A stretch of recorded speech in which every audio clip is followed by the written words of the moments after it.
guys, what's up? Chris here with Cohesive Friendship Unit. Finally, we have a new Nintendo Direct announcement. It may not be what everyone wanted, but it's definitely what a certain subset of Nintendo fans are looking for. I think we were looking for a more traditional Direct, especially after getting a dedicated Smash Direct, followed by dedicated Pokemon Direct, but here we are with another dedicated game Direct, which realistically should happen before this game launches. We're getting an Animal Crossing New Horizons Direct on February 20th at 9 a.m. Eastern Time. And before we get started, just let me know down below how you guys feel about these dedicated game Directs. I'm not sure I'm such a big fan of them, mostly because you kind of know that you're not going to get huge announcements outside of this game franchise. Like, we probably aren't going to see like Resident Evil Remake 3 coming to Nintendo Switch or anything during this Animal Crossing Direct, so I'm not huge on that. Also, if you're not into Animal Crossing, then you're kind of out of luck, right? But we are going to get 25 minutes of Animal Crossing news and footage coming up on the launch of the game itself, which will be a month after this Direct drops. And before we get into everything, let's just real quick give a shout out to our giveaway, which we're getting closer and closer to. We're giving away a copy of Risk of Rain 2 on your platform of choice. All you gotta do is be subscribed at 2,250 subs. We're gonna be giving away that game. So if you love us, sub us, and check out our community tab for more info if you want. So I'm just gonna go over what I personally want to see from this Animal Crossing Direct as someone who played some of the earlier Animal Crossings and checked out the mobile game. Haven't played New Leaf, but I played Wild World and the original GameCube release, so I'm kind of that's the view that I'm coming in from, and I have been keeping up to date with this game. So the first thing I want to know is them to kind of get everything out of the way regarding game transfers, file transfers, cloud backups, all that. Let's just clear everything up. Clear the air, because things are getting ridiculous. It seems like for whatever reason, this game is going like way over the edge on restrictions as far as files and islands and all that goes.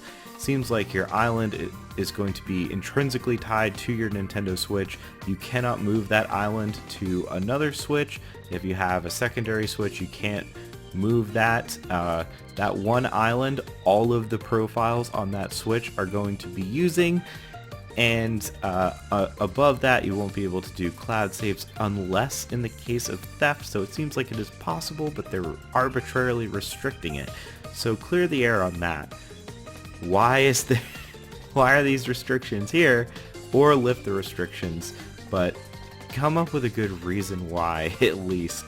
And kind of to add to that, it's just really frustrating that Nintendo is doing this for Animal Crossing of all games. Like, look at Pokemon, which is it's a competitive game. It's a game with legitimate competition involved where things matter more, I guess. I'm not saying that things don't matter in Animal Crossing, but like, if you can duplicate items, is there like an economy in Animal Crossing that transcends the entire player base that we don't know about? I guess there kind of is, but Pokemon's just so broken right now, and I guess maybe they don't want the same thing to happen to Animal Crossing. Regardless, it's really weird that almost every other game company has figured out a way to do cloud backups with minimal issues, and Nintendo is still really lagging behind on this. And I hope that they could justify the one island per system in a meaningful way, because I know a lot of people who are getting all new Switches to circumvent this one island gimmick, I guess we'll call it for now. Next, I want to see them flush out the crafting system. I think the best, most recent example of crafting and building we got was from the mobile game, and that personally left a bad taste in my mouth. From the gameplay that they showed, the crafting looks pretty good, so I just kind of want to see that fleshed out, because this seems like something that could really hit or really miss with Animal Crossing, so I hope they do it right. And the next thing I would like to have elaborated is I just want them to come out and say that there will be no microtransactions in this game. Again, this kind of comes off of the mobile game, and this also kind of comes off of the fact that they're not letting you cloud save or do save scumming, it seems.